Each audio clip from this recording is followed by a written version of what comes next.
everybody. Welcome back to my channel. My name is Lena Saleh, the Edtech Guru, where we are disrupting EdTech and education. All right, let's do this.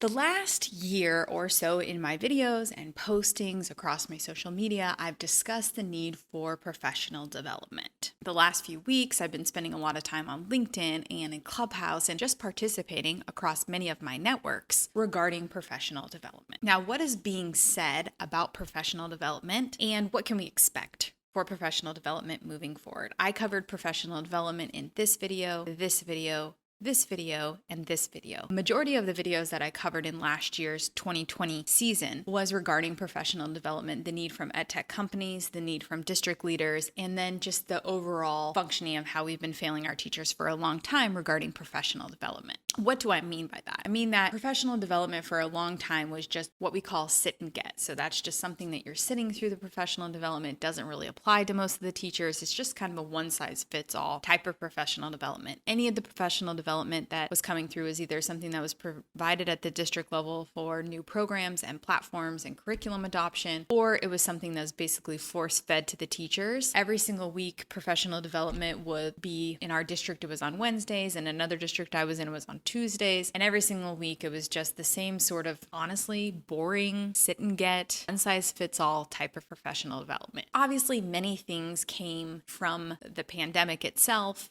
putting everything in the educational system under this big microscope. And in it, we could see many faults and cracks. What are in those cracks? Well, one of the largest cracks is the professional development piece. Many teachers felt they weren't supported. They didn't have the resources needed to really thrive at the beginning of the pandemic. Even over the summer, teachers were taking so much professional development at the summer of 2020 to just be able to really have the tools in their toolbox needed to be able to thrive for the 2020-21 school year. As we're wrapping up the 2021 school year, what's really came into focus is how much professional development teachers need and how much professional development is also needed to change to be able to meet not only our students' needs, but our teachers' needs and the district needs all in together. There was on this superintendent Clubhouse conversation that I had or that I was a part of just this past week, there was a school district that was saying that they had specific people at the district level creating content. LA Unified School District has done this. Many school districts have been doing the same thing where they have one centralized person or team of people creating professional development resources. I know in Adams 12, this has been happening for a long time, and it just was still up to the teachers to take this professional development or required for the teachers to take the professional development utilizing the different tools and toolboxes. Now,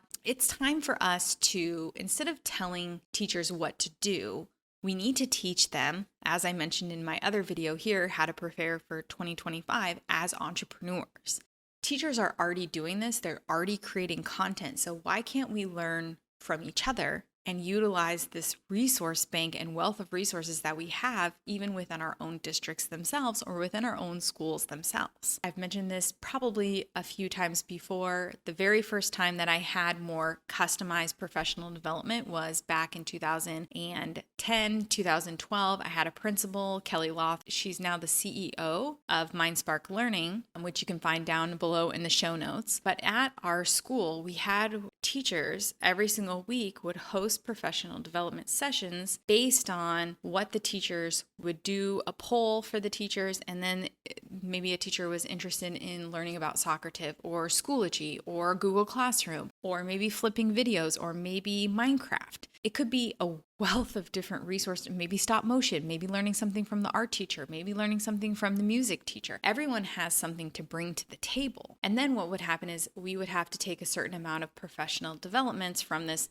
type of wheel that we had, and we got to learn from each other in a really in-depth resource. Not only did the teachers create amazing resources and workshops for each other, but it also created a greater sense of community, which was amazing. Now, what I heard another district saying is that they would give teachers stickers and posters to display their learning for one another so they could have a resource bank from one another. Now, what I thought about this was instead of doing a poster, which in any digital resource are getting thrown away or a kid breaks their pencil through it, why aren't we giving digital badges? And all of these professional development trainings are sitting in a Google Classroom, let's say, or in Schoology, so that the teachers could go and take these and they could see, oh, these are all of the Google Classroom experts, and here's all of these experts for this category, and everyone can see it each other, creating and fostering a greater collaboration amongst the districts and maybe even across the states than just saying, here's a poster and I need to be in the building and I need to be able to see this digital learning. Everybody loves to have badges and be able to display badges. And it also creates the opportunity for people to have maybe stipends for the professional development, or really increasing, teacher pay right now is just very flat, right? There's not any other places for growth. This can create that community and that sense of achievement and growth that we long for as educators in the space. I heard a post recently that they didn't leave the classroom because of the lack of pay, although that's always a huge factor. They left because there wasn't any career growth opportunities, right? You become a teacher, you can become an administrator, and you become a superintendent, or maybe you sit at the district level. But as far as like growth and growth potential, there isn't much growth potential. In a company, you could move around to different places and you could learn different roles and different things like that. And with it becomes more money. Now, as a teacher, it's either you're here, you're here, you're here. There isn't much potential. So why aren't we paying teachers for creating this professional development? They already create such great work for our students. They should be creating this great work for each other and creating this library of information. Now, I've mentioned before, LA Unified School District is doing this, Adams 12 is doing this, and I know there are pockets of districts doing this, but why does it still have to be so closed? We still have a lid on these boxes of where teachers can go. And why isn't somebody at the state level taking notice, or these superintendents taking notice and partnering with another organization within the state? Why aren't the states banding together and creating this great wealth of professional development and then taking that professional development and sharing it? And then it eliminates things that you need to have these high dollar conferences when you have this right here with each other and you have this wealth of resources that you can rely upon each other. It creates community, it creates higher engagement. And then there's teachers who are wanting to get to this higher bar and be recognized not only at their school level, at the district level, but internationally, right? Teachers want to be recognized. Look at the conversations that are happening on Twitter. Look at the conversations and things that are happening on Instagram and Clubhouse. They are just seeking recognition because there is no monetary recognition that happens for our teachers. So professional development is really a unique opportunity to create greater engagement, really expand and build on pipelines. I know a lot of districts are saying they want to have more ethnically or just diverse pipelines for teachers. This is going to be a way to do that because you're holding people accountable and everyone can see what it is that they're doing. And our teachers really, it's the first time that most teachers really took the jump into becoming technologically savvy, not only for their students, but they had to, right? Our world forced even grandmas to get on Zoom and have virtual happy hours with their families. It forced people to become and take risks, which is something that we haven't seen in any other times in our life. Something that has recently, kind of came to the forefront is that a lot of the opportunities for professional development were ad hoc, right? Being able to focus on knowledge and that kind of a thing, but still focusing on that sit and get strategy. Now, something that was really unique that came out of these Clubhouse conversations, as you can see here, was that we take all of this sit and get professional development. Think about a webinar. You're on a webinar, you interact a bit, and that's it. There's no application of the professional development. What was really unique about this one district professional was that she said that in addition to the teachers taking this professional development, they had to do some sort of application and submit some sort of application piece. So whether that was creating a lesson on Google Classroom, and then what they would do is they would provide feedback. That is a missing component from all of this professional development. So you create these more streamlined professional development where you have many teachers being able to contribute. They're having some sort of badges. Maybe they're getting a stipend for the professional development. But the missing piece of everything is being able to have some sort of application piece that comes from it, and then a feedback. So you need feedback loops within the professional development. So it's one thing for me to take a course, then I put it into action. Is it high quality? It may not be.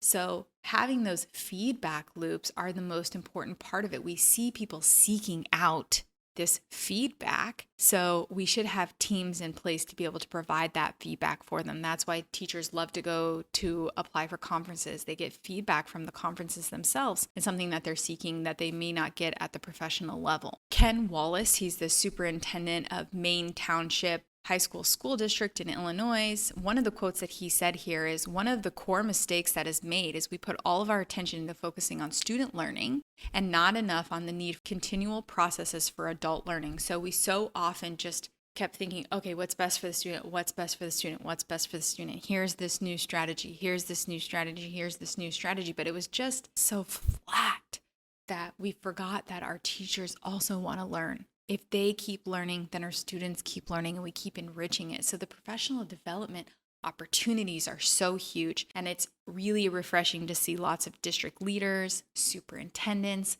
really thinking about this and really being tactical about this professional development and how we can move professional development forward. Edtech companies are really taking note that it's something that has to be put in place for these teachers to feel empowered to be able to teach their product and really become their best selves. Like we said, it's so flat for teacher growth, so we can create this authentic learning, enriching environment for our teachers, and that transfers to our students. What we do for our teachers transfers for our students. Like I mentioned, the new vision for public schools, it was empowering teachers.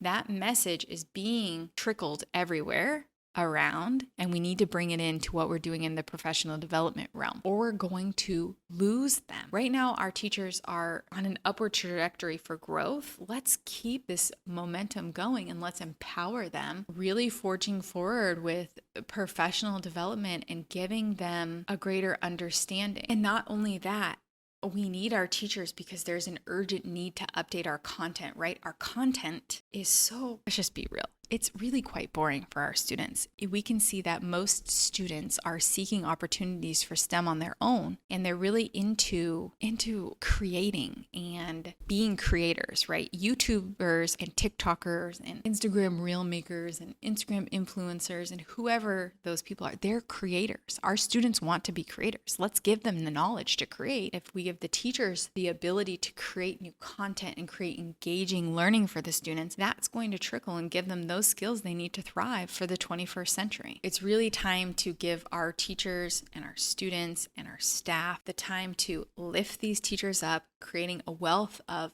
high quality practices, professional development, giving our teachers these feedback loops, and let's utilize them as resources. They've taken a wealth of opportunity in professional development and they've used it, right? They're the very first people who use these. Companies count on them. Let's count on them. Let's leverage them as a tool in our back pocket.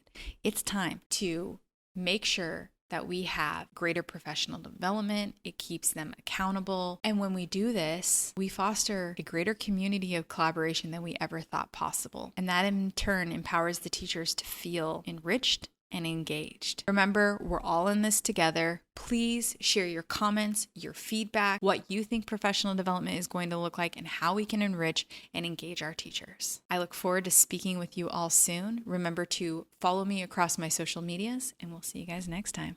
Bye. Thank you so much for following along on this journey. My name is Lena Saleh, the Edtech Guru. Please remember to like, share, subscribe, and comment below. And until next time, bye.